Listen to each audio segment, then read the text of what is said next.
Hi, my name is Presley Cook, and I'm here to share that I'm a victim of social media. Social media contributed to my insecure mentality and how I view my body.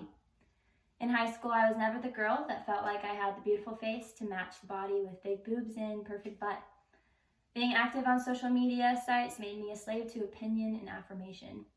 I seek to be noticed through the appearance of my body because I thought that it was the key to attract the guys in my grade, as well as help me find my own meaning in life. As I began the journey of burning off the counted calories I ingested, I quickly noticed the praise and the false confidence I was gaining from those I've always wanted to be seen by. The time I spent on social media sites was subconsciously sending negative feedback about my appearance and lifestyle to my mind. The amount of likes on my own posts and the comparison that surfaced from viewing other beautiful women made me doubt my self-worth and envy those who I thought had everything I did not. Social media has many positive effects on the youth, but there are many concerns that come as a result, which needs to be recognized. First, let's talk about the ways that social media has had a negative impact on the adolescent stage. According to E. Winstein, relational interactions contribute to both closeness and disconnection. Self-expression facilitates affirmation alongside concern about others' judgments.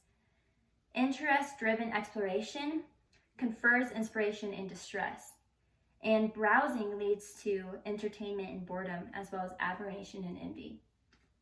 Since social media has been on the rise for the past decade, the adolescent stage has grown up in a culture filled with new and accessible technology. Social media has been ingrained in the daily life of our culture today.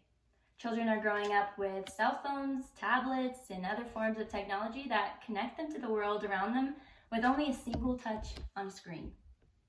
This can bring more comparison, negative body image, risky sexual behavior, and false lifestyle perceptions. Another article written by Steinbeck and others says, social media users are extensively exposed to photographs displaying idealized self-presentations. This poses a potential threat to youth's appearance, self-esteem. Today, there are many photos posted that not only objectify women and men, but create a false presentation of how one needs to be seen by others. Posts are solely a glimpse of how one wants to be perceived. Many of these photos posted by people are edited in a way that molds them into an idealized image that has created false norms and unrealistic expectations. Lastly, I would like to mention an article called Adolescent Social Media Use and Mental Health from Adolescent and Parent Perspectives. This article presents a study based on reports from parents. It states the number of adolescents social media accounts were moderately correlated with parent reported DSM-5 symptoms of inattention, hyperactivity/impulsivity, ODD, anxiety and depressive symptoms, as well as adolescent reported fear of missing out, also called FOMO, and loneliness. These symptoms can be crucial to the development of the adolescent. Social media has been wrongly shaping the minds of the youth to only popularize new trends and promote the unattainable self. Now that we have established the negative effects that social media can have on adolescents, let's talk about the ways that we can prevent this. Thankfully, there are people aware of this issue and are working on reducing negative effects among the adolescent stage. Cookingham and Ryan state that adolescent health care providers are important contributors to this new field of study and must evolve to stay informed and to engage this up-and-coming generation on the benefits and risks of social media use. Social media will most likely be around and keep advancing as time passes, but there are ways that we can limit ourselves. Social media apps incorporated a genius idea to have self-timers. Discipline yourself to limit the time you spend on social media. Enjoy the outdoors, take up a new hobby, and build your relationships.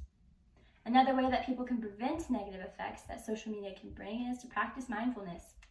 Be aware of how you spend your time on these sites if you choose to use them. There are many positives that social media can have on a person, such as connectiveness, valuable education, news reports, music, help, and awareness. One article shares person-to-person communication destinations render the opportunities for individuals to influence new companions, to share content, pictures, sounds, and recordings among them. Last but not least, increase genuine self-worth. It is easy to find temporary happiness through the approval of others, which social media can heavily breed.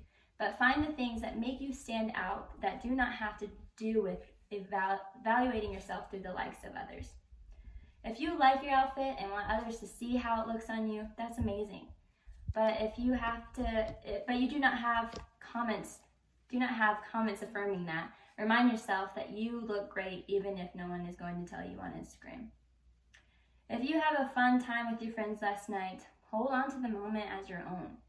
I guarantee that you will feel more confident and others will naturally see that too without proving it to them.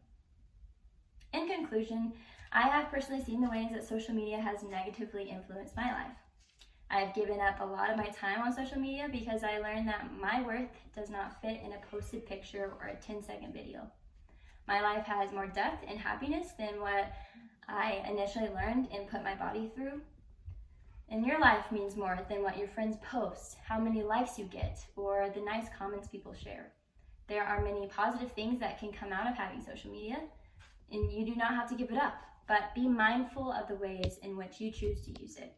You ultimately have that choice, and by hearing me speak today, I hope that you choose to limit your time, be intentional about how you spend it, and to practice genuine self-worth away from the screen because you deserve the freedom that comes as a result of it.